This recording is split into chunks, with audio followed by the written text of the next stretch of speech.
Following the Civil War, the institution of slavery ended within the United States, bringing freedom to 4 million people.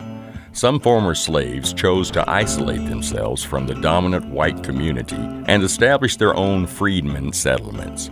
In many cases, their communities' names were attributed to their locations.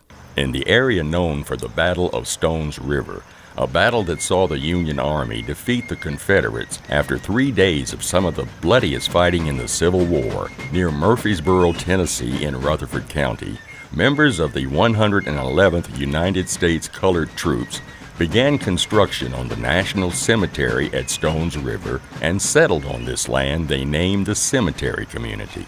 One such family was headed by a member of the United States Colored Artillery Regiments, Sanders Malone.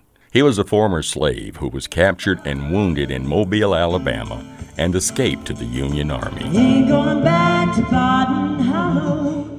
Sanders Malone was married in August of 1873, and after his death in June of 1895, their son, Mel Malone, born in April of 1882, obtained additional property in the cemetery community and began construction of a house in 1918. Although he had no construction experience, he used materials that were available to him on his land. Mel mined rocks from a nearby area and crushed them to build a foundation, and used timber from cedar trees on his land for framing the house. Some of those trees have regrown and are evident today.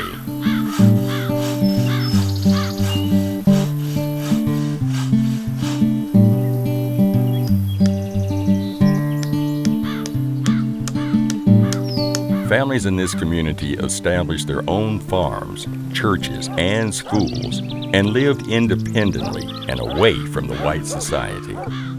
Sanders Malone's great-granddaughter, Edith Ann Moore, said it took grit and determination for her grandfather to build a life of his own. He gave us strength through the generations. We've always heard about him, we always knew about him, and we always understood why we were on that land, because he came originally from Dothan, Alabama, left his family on a plantation there, and joined the Union Army so he could be free as a young man. And that has given us strength through my grandfather Mel, through my mother Esther, all the way down to me and the generations past me into my children and my grandchildren and great-grandchildren. So my thoughts of my great-grandfather Sanders Malone will always be there.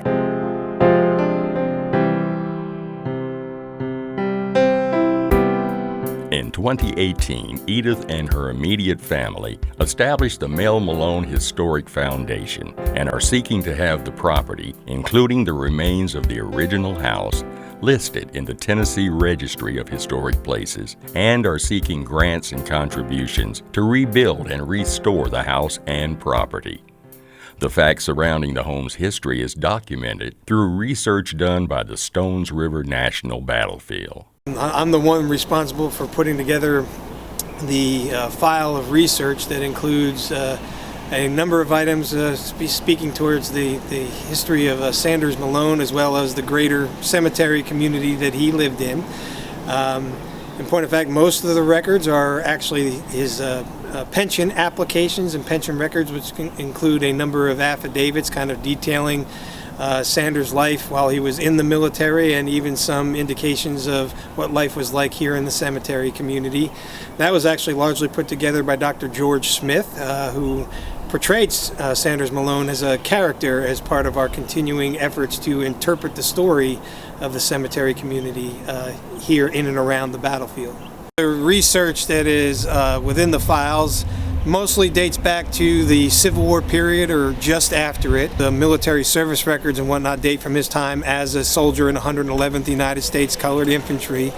Most of the remaining records that speak to the cemetery community generally will date back to the time just after the period of the Civil War, up into the 1920s and 30s when Stones River National Military Park was created, and in fact took over about half of the land mass of what was the cemetery community.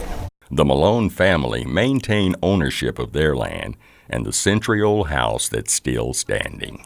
Frank Caperton, past president of the Rutherford County Historical Society, says he is in support of preserving the memory of the Malone house and the cemetery community. And this wonderful structure sits in what was once known as the community of cemetery.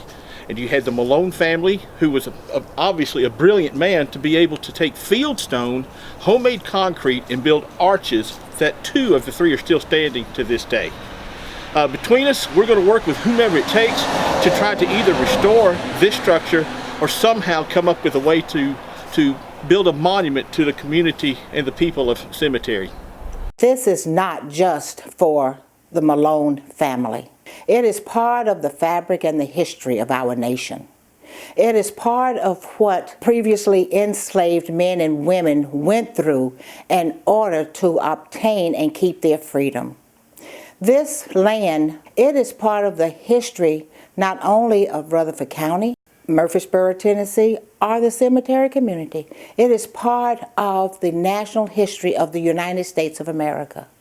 It is not just for black enslaved or the whites that lived on that land, but it is for the nation to remember a time that is being forgotten.